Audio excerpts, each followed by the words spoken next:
Good morning, my friends. This is Paul, and today's video is going to address internet controversy and me having a different opinion than the majority. This is gonna go great. I actually really love the changed music for the Carnival Night Zone, the Ice Cap Zone, and the Launch Base Zone in Sonic 3 because I grew up with the Sonic and Knuckles collection on the PC. Not only did they remix all of the music to make it more in line with the PC's sound chip, but they also used the original Sonic 3 prototype music for those three zones. And I never saw a problem with it. I never even knew that they were replaced music to begin with. It was after I went to my best friend's house and saw him playing Sonic 3 on a Genesis that I was like, oh my gosh, they ruined the Carnival Night Zone. And while over the years I developed a certain liking to the Michael Jackson, Brad Buxer renditions of Ice Cap Zone and Launch Base Zone, I could never quite get over what they did to Carnival Night, or more specifically, what they had to fix. So for starters, it would probably help if I did a side-by-side comparison of the Michael Jackson, Brad Buxer music and the new music in Sonic Origins, which isn't exactly new, but it's all new compositions for this collection. So without further ado, have yourself a listen.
that seems to be a pattern with all of the Michael Jackson, Brad Buxer originals in the Sega Genesis version is that they didn't really do that great of a job differentiating Act 1 from Act 2's music. Probably should have done it the other way around. In other words, the two versions sound very, very similar with maybe a few things rearranged here or there.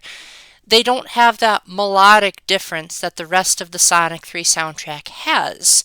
In addition to that, the Brad Buxer and Michael Jackson tracks sound as though they were made by completely different people than the rest of the sound team. The Carnival Night Zone almost feels like it came from an entirely different game entirely. It has this funkiness to it that might have been more appropriate in one of the older Sonic games or maybe Sonic CD, but feels really out of place here. Not only that, but it has these really awkward cuts that when I was editing, I thought that meant it was the end of the song, but it was actually the halfway point. And I don't know, I just didn't like all the sound effects of things breaking, and I didn't think it fit the atmosphere. Now, if you listen to the Sonic Origins / prototype music, you'll notice that it has, not only is it differentiated, but it also has more of a flow to the melody. It feels like the melody is like having a conversation that evolves over time. It's hard to explain because music is very subjective, but it sounds like it injects more of that. A carnival is supposed to be fun and enjoyable and celebratory. It has, a whole bunch of balloons and bumpers and stuff. And yet the Michael Jackson version just sounds like you're miserable at this carnival. I especially love Act 2 of Carnival Night in Sonic Origins, this may be very controversial of me to say, but I believe that this is the best tune in all of Sonic 3 and Knuckles. It is seriously that good to me. And it could just be the nostalgia talking because, again, I grew up with the Sonic and Knuckles collection on PC. But it just feels like, not only does it feel like a melody, as opposed to just a bunch of sound chips being thrown together, it flows more cohesively than the Michael Jackson one. And it just makes me feel like I'm having a jolly good time. It feels like a proper evolution to Act 1's music, but at the same time, it also evolves.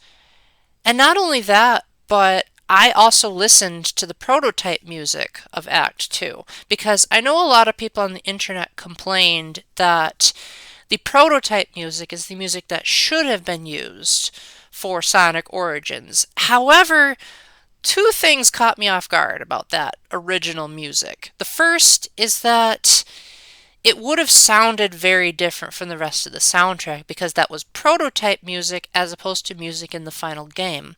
The second thing that caught me off guard is that the prototype music was too uneven.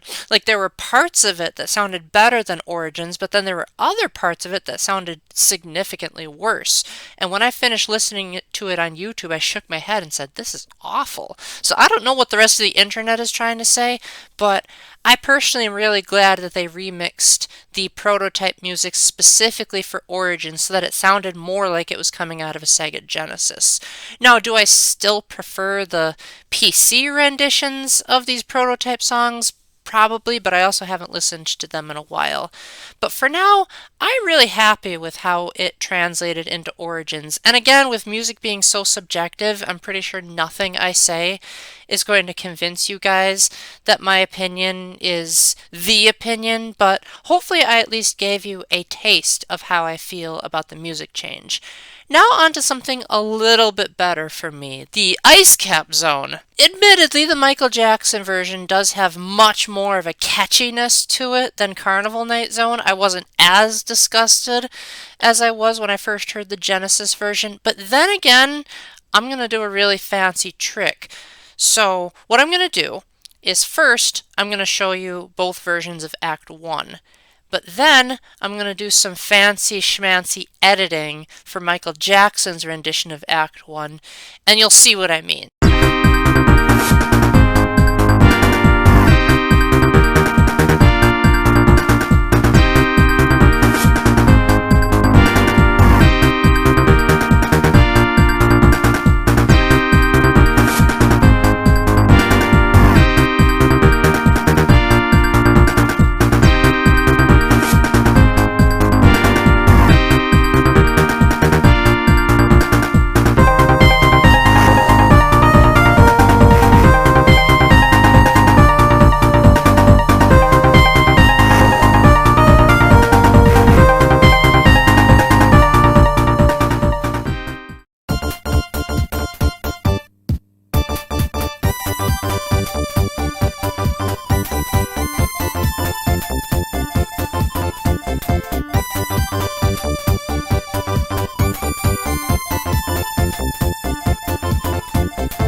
here's where things get tricky.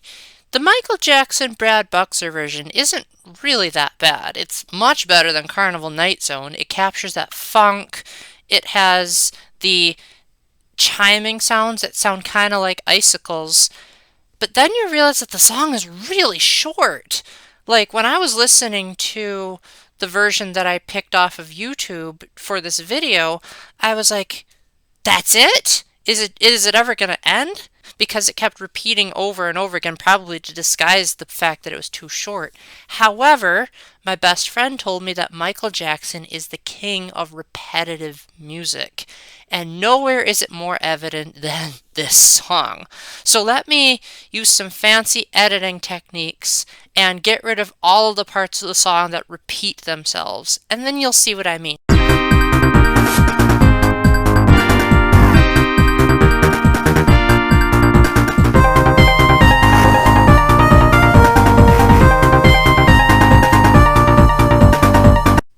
You see what I mean? The song hides its own inadequacy by repeating sections to make you think that the song is good, even though in reality it's just two sections that just keep recycling over and over and over again. So while it seems good, it's actually just clever trickery when in reality it's probably the shortest song in all of Sonic 3. Now, as far as the Sonic Origins version of the song, admittedly it has a totally different feel to it, and I can see why people would prefer the more funky get-going version. However, I personally think it captures the feeling of winter a lot better. It also feels more like a consistent melody as opposed to just repeating things over and over again. It feels like the song has a definitive beginning, middle, and end, and it flows really nicely. So at the end of the day, this is probably a little bit more on the even keel side. Maybe again because of nostalgia, I'm going to go for the non-Michael Jackson version. I can see where people are coming from, but I hope with my little editing spiel, not that it's that great, but hopefully you get the idea as to why I think that song could definitely be better. And maybe you'll give the prototype music another listen and realize that they actually had the right idea all along.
Michael Jackson and Brad Buxer version at least deserves some credit for Act 2.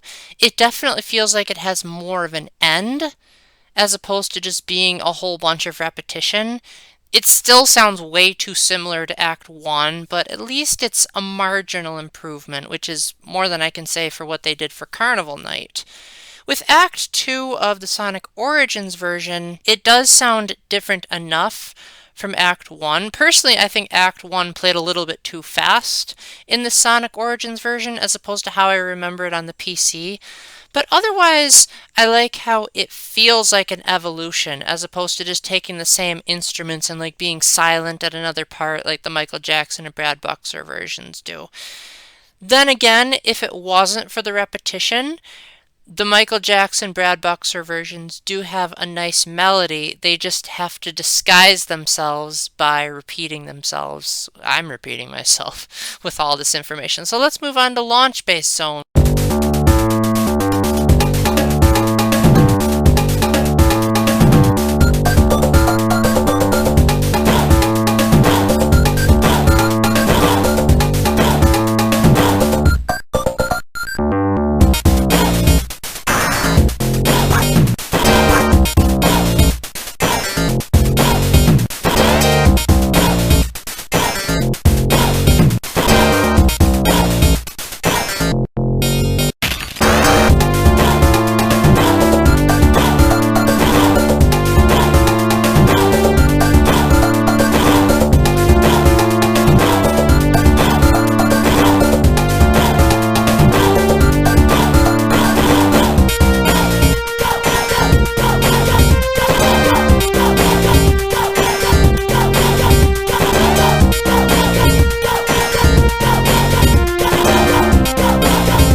In fairness to Michael Jackson and Brad Buxer, because it does seem like I've been ragging on them quite a lot, I do actually really like their version of Launch Base Zone. The go-go in there is a really nice touch, and I also just think it has a very epic final level-y type of feel to it. It may be a bit repetitious, but far less so than the other acts. However, I also can see the merits of the Sonic Origins / prototype version. Admittedly, it doesn't have that final level-y version because it isn't the final level. It's actually the midway point if you're looking at Sonic 3 and Knuckles as a complete package. But at the same time, it also feels more like a melody. Again, it feels like it has a definitive start, middle, and end. And it also fits more in line with the rest of the Sonic 3 soundtrack as opposed to sticking out. Now, while I was actually recording this, I came across 2 more pointers that I wanted to point out to you guys because I couldn't think where else to put this in the video. First off, people might be saying, but Paul, the tracks from Michael Jackson are just too good. And they might not care about the fact that they don't sound like they fit with the rest of the soundtrack. To that, I point to the people who are complaining about Mario Kart 8 Deluxe having vastly inferior textures in its DLC. The fact that it doesn't mesh well with the rest of the game sits well with fans, so as a result, they don't like it as much. In the same way, I like consistency in video games, and when something sounds so vastly different from everything else, I'm going to take notice. Another thing that people might be saying is, well, Paul, you have nostalgia for the Sonic and Knuckles collection, so that's clouding your judgment. But couldn't I say the same thing about a lot of the critics who grew up with the Genesis versions, that maybe their nostalgia might be clouding their view? Hopefully, after you watch this video, both parties, both me and the others, can be able to look at both songs without nostalgia filters and just see them for what they are instead of, oh, nostalgia is shaping my opinions.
Wow, that was painful to listen to the Michael Jackson Brad Buxer version, because I feel like Act Two's music in the original game should have been Act One's, because it was inferior in every single way. It kept feeling like something was missing that Act One already had, either more goes or more melody. I don't know. It sounded like they were deliberately trying to make it worse. Like maybe if they had switched the two, it would have made more sense, but man, how could they have fallen so much? On the other hand, Launch Base Act 2 feels like a proper evolution of Act 1. Not only does it sound similar enough, but at the same time evolving the melody, but it's just also plain fun to listen to. When the high-pitched chimes start coming in, it just feels like a celebration, which admittedly might be missing the point of the zone. But at least if you were to look at them outside of the context of the game and just listen to them as music pieces, personally, I think the Sonic Origins version is way higher. It just sounds more melodically interesting. Again, it has a defined start, middle, and end. And if I were to have to choose between the two, I would listen to that. Now, would I pick that version over Act 1 of Michael Jackson's rendition of Launch Base Zone?